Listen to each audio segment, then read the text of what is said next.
Patient, dying patient means मतलब कि जो पेशेंट की क्या है डेथ हो चुकी है या डेथ होने वाली है, ठीक है, तो उसको हमें क्या करना है, केयर प्रोवाइड करना है। क्योंकि जब हम उसके अटेंडर को क्या है बॉडी हैंड ओवर करते हैं तो उसके पहले हमें जो भी आर्टिकल्स क्या हैं पेशेंट को लगे हुए हैं वो सारे आर्टिकल्स हमें क्या करने पड़ते हैं, रिमूव करने पड़ते हैं, ठीक है। अब क्या पेशेंट की डेथ हुई तो ये एक्सप्लेनेशन क्या है, पहले सिस्टर तो अटेंडर को नहीं देती, कौन देता है ये एक्सप्लेनेशन, डॉक्टर जो है वो एक्सप्लेन करता है, ठीक है, कि आपके पेशेंट की क्या है डेथ हो चुकी है, ठीक है। फिर नर्सिंग का काम क्या होता है कि वो जो बॉडी हैंड ओवर करने से पहले वो पेशेंट को क्या है पूरा केयर करके प्रोवाइड करती है, ठीक है। वैसा तो नहीं कि उसको लीकेज हो रहा है या सर्जरी हुई है उसका पैर सड़ा हुआ तुम वैसे बॉडी हैंड ओवर कर दो, तुम उसको प्रॉपरली क्या करके कवर करके देते हो, है ना। या फिर कोई हेड इंजरी वाला है तो उसका यहाँ से ब्लीडिंग हो रहा है तो तुम ऐसे ब्लीडिंग निकले हुए उसको दे दो, ऐसा तो नहीं है ना। हम बॉडी को पूरा पैक करके देते हैं, भले ही पेशेंट का क्या है डेथ हो चुका लेकिन हम क्या करते हैं उसको ड्रेसिंग वगैरह प्रॉपरली करके हैंड ओवर करते हैं, ठीक है, क्योंकि ये हमारा क्या है नर्सिंग का प्रोसीजर है, ठीक है। तो सबसे पहले फर्स्टली हमें क्या करना है कि डॉक्टर ने हमसे बोला कि आप पेशेंट रमेश के पास जाइए 303 में, ठीक। तो हम आएंगे सबसे पहले आइडेंटिफाई करेंगे कि 303 ही है और रमेश नाम का पेशेंट ही है, ऐसा तो नहीं कि हम किसी भी बेड पर चला जिंदा आदमी को पैक करके पहुंचा दें, है ना। तो सबसे पहले हमें क्या है पेशेंट को आइडेंटिफाई करना है और बेड को आइडेंटिफाई करना, ठीक है। उसके बाद हमें आके चेक करना है कि पेशेंट की डेथ एक्चुअली में हो चुकी है कि नहीं, ठीक है। तो हमें क्या करना पेशेंट को फील करके देखना है कि एक्चुअली में क्या है पेशेंट की डेथ हो गई है कि नहीं हुई है। उसके बाद हमें क्या करना है, सबसे पहले जाना है तो हमें मास्क वेयर करना है, क्योंकि पेशेंट की क्या है डेथ हो जाती है उसके बाद पेशेंट की जो बॉडी है वो स्मेल करने लगती है ना। तो हमें क्या करना है सबसे पहले हमें मास्क वेयर करना है। मास्क वेयर करने के बाद हमें क्या करना है ग्लव्स को वेयर करना है, ठीक है, ग्लव्स वेयर करेंगे। उसके बाद क्या करना है कि जो पेशेंट है उसके पास जाके उसके जो भी क्या है ब्लैंकेट या जो भी है वो हमें क्या करना है रिमूव करना है, ठीक है। रिमूव करने के बाद हमें क्या करना है कि पेशेंट को जो भी आर्टिकल्स, अगर पेशेंट वेंटी पे है तो उसको ईटी ट्यूब डली रहेगी, तो हमें सबसे पहले क्या करना है ईटी ट्यूब को रिमूव करना है, ठीक है। और रिमूव करके क्या करना है इसको हमें डिस्पोज कर देना है, ठीक है, डस्टबिन में।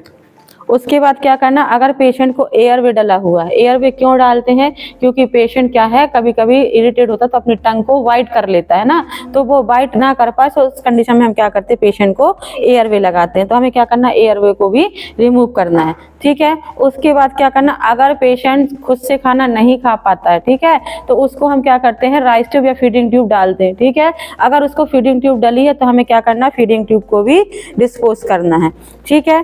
अब पेशेंट क्या है कंटिन्यूसली बेड पे है और पेशेंट क्या है वॉशरूम नहीं जा पाता, तो हम उसको कैथेटराइजेशन करते हैं, मींस बाथरूम वाली नली डालते हैं। अगर पेशेंट को बाथरूम वाली नली डली है तो हमें उसको भी क्या करना है रिमूव करना है, ठीक है। उसके बाद हमें क्या करना है पेशेंट को अगर कैन्युला लगा हुआ है तो हमें क्या करना है कैन्युला भी हटाना है, ठीक है। अगर मान लो कैन्युला क्या है कभी कभी नहीं हटाना है तो हम क्या करते हैं उसको 1 सेंटीमीटर की दूरी से हम उसको कट करके छोड़ देते हैं, क्योंकि पेशेंट की तो डेथ हो ही गई है, अगर ट्यूब अंदर रही भी आएगी तो हमें कोई प्रॉब्लम नहीं, ठीक है। तो हम क्या करते हैं उसको 1 सेंटीमीटर से उसको कट भी करके अलग कर देते हैं, और अगर निकालना है तो हम उसको निकाल भी देते हैं, ठीक है। इतना करने के बाद हमें क्या करना है कि पेशेंट का अगर मान लो कहीं से कोई भी वुंड या कुछ भी ओपन है या कहीं से भी क्या है कोई फ्लूइड डिस्चार्ज हो रहा है तो सबसे पहले हमें उसको पैक करना है। जैसे कि मान लो अगर पेशेंट का यहाँ पे क्या है पॉइजन का केस था, उसका एम्पुटेशन हुआ है तो यहाँ से क्या है पस का फॉर्मेशन हो रहा है, तो हमें क्या करना है इसको पूरा पैक करना है। अगर पेशेंट का क्या है हेड इंजरी हुआ है तो किसी टाइप का क्या है उसको हम शंट लगाते हैं, जब शंट हम क्या करते हैं निकालते हैं तो उसमें से एक CSF फ्लूइड निकलता है जिसको हम क्या बोलते हैं सेरेब्रोस्पाइनल फ्लूइड, ठीक है। अगर वो फ्लूइड क्या है लीकेज हो रहा है तो वो कभी कभी क्या होता है एयर से भी आ सकता है ना, तो एयर को भी हम पैक करते हैं, ठीक। अगर मान लो हेड से हो रहा है तो हम हेड को भी क्या करते हैं बैंडेज से पैक करना है, ठीक। उसके बाद हमें क्या करना सबसे पहले जो ओपन एरिया है जहाँ से क्या है पेशेंट का जो ओपन एरिया, ठीक है, उनको हमें क्या करना सबसे पहले बंद करना है। जैसे कि नोज है, सबसे पहले हम किसको पैक करेंगे नोज को पैक करेंगे, ठीक है। रीजन इनको पैक करने का बताते हैं। तो हम सबसे पहले क्या करते हैं कॉटन से नोज को पैक करेंगे, ठीक है। देखो अभी हमने तुमसे बताया कि सेरेब्रोस्पाइनल फ्लूइड जो रहता है बॉडी का, ठीक, जब पेशेंट की डेथ हो जाती है तो उसकी प्रोसेस भी बंद हो जाती है, तो वो नाक से या कान से या मुंह से आने के चांस होते हैं, इसलिए हम क्या करते हैं नोज को पैक कर देते हैं, ठीक है। पैक करने के बाद हम ईयर को भी क्या करते हैं पैक करते हैं, ठीक है।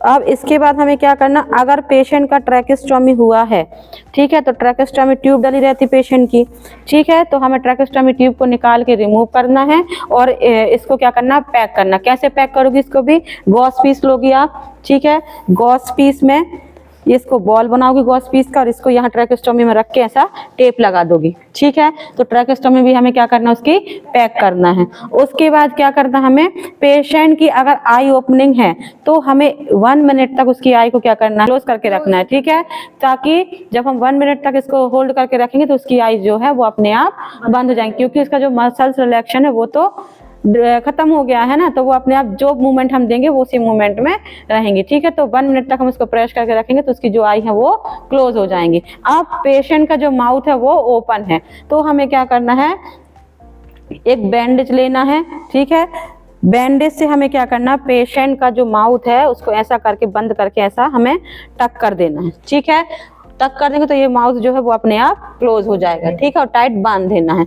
उसके बाद क्या करना है, पेशेंट के जो क्लॉथ हैं, ठीक है, उसके अटेंडर से हमें लेना है और हमें पेशेंट के क्या करना है, क्लॉथ चेंज करना है।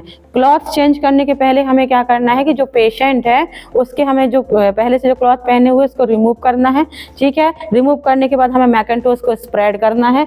स्प्रेड करने के बाद उसके हमें क्या करना, पूरा जैसा हम बॉडी बाथ देते हैं ना, स्पंज बाथ हमने पढ़ा था, तो पूरी इसकी बॉडी को हम क्या करेंगे, पानी से क्लीन करेंगे। उसके बाद हमें क्या करना है, उसके क्लॉथ को हमें वेयर कराना है, ठीक है। वेयर कराने के बाद हमें क्या करना है कि पेशेंट के जो ये थंब है, ठीक है, तो दोनों पैर के जो थंब हैं इनके बीच में जो ये स्पेस है, ठीक है, हाँ, उसको हमें क्या करना, बैंडेज से बांध देना है। क्यों? किसके थंब दिख रहे हैं ऊपर? नहीं दिख रहा। सभी ताओ चप्पल उतार के, क्यों बांधते हैं? ताकि जब हम बॉडी को लेके जाते हैं ना तो इसके जो पैर हैं वो ऐसे लटके ना, ठीक है, बॉडी एक प्रॉपर शेप में रहे, इसलिए हम क्या करते हैं, पैर भी तो बांध सकते हैं ना, नहीं, यहाँ से पकड़, क्योंकि अपन बांध देंगे ना, अपन ने टाइट बांधा तो अब वहां पे क्या है, डिस्कलरेशन हो जाएगा, तो जो पेशेंट के साथ वाले रहते हैं ना वो ना फिर प्रॉब्लम क्रिएट करते हैं, इसलिए हम क्या करते हैं, सिर्फ थंब से क्या करते हैं, फिंगर को बांध देते हैं। बताओ दोनों थंब, बैठो यहाँ, पैर फैला के बैठो। देखो ये जो दोनों थंब है, ठीक, ये दोनों थंब के बीच में से हम क्या करते हैं, ऐसे ले जाकर इसको बांध देते हैं, ठीक है, तो उसके जो पैर हैं वो यहाँ वहां नहीं जाते, ठीक। जाओ उतरो। उसके बाद क्या करना है, अब पेशेंट के जो हैंड है उनको हम क्या करते हैं, लॉक करते हैं। अब जो पेशेंट के हैंड है उनको हमें कभी भी क्रॉस में नहीं करना। क्यों नहीं करना है, क्योंकि ये वाले हैंड का प्रेशर इस वाले हैंड पे पड़ता है तो यहाँ पे क्या है, उसका डिस्कलरेशन हो जाता है ना, तो उसका डिस्कलरेशन ना हो इसलिए हमें क्या करना है, या तो हम ऐसे थंब से बांध देते दोनों, या फिर हम क्या करते हैं, ऐसे ऐसे करके बांध देते हैं, ठीक है। तो अभी हम क्या करेंगे, ये दोनों हैंड को क्या करते हैं, ऐसे क्लैप करके, ये क्लैप पे नहीं होंगे, कुछ नहीं होगा, गुंजा ये ऐसा क्लैप करके क्या करेंगे, दोनों थंब से ऐसा डाल के इसको भी हम क्या कर देते हैं, ऐसे बांध देते हैं, ठीक है। तो ये पेशेंट के जो हैंड है वो होल्ड रह जाते हैं, ठीक है। अगर आपको ऐसे नहीं बांधना है तो हम ऐसे भी बांध सकते हैं, ये ऐसे करके दोनों हैंड को ऐसे करके फिर यहाँ से जॉइंट से हम इसको बांध देते हैं, ठीक है। बाकी क्रॉसिंग में कभी ऐसे करके कभी नहीं इसको बांधना है, ठीक। अब उसके बाद हमें क्या करना है कि एक बॉटम शीट लेना है, ठीक है, फ्रेश।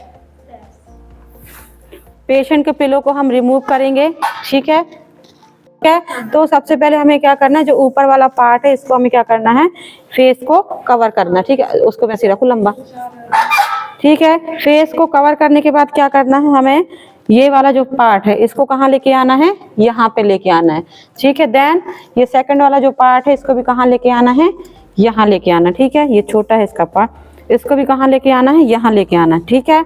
अब उसके बाद करना सेम, ये जो नीचे वाला पार्ट है उसको भी कहाँ लेके आना है, ये पैर के पास, ठीक है। फिर इसको यहाँ लाके ये क्या करना, हमें यहाँ पे टक कर देना है, ठीक है। अब आप चाहे तो इसको क्या कर सकते हैं, हम बैंडेज से बांध भी सकते हैं, हैंड के यहाँ बांध सकते हैं और पैर के यहाँ बांध सकते हैं, ठीक है। और इसके बाद हमें क्या करना है, अटेंडर को हैंड ओवर कर देना है, ठीक है। अब कैसा लग रहा है इसको देख के?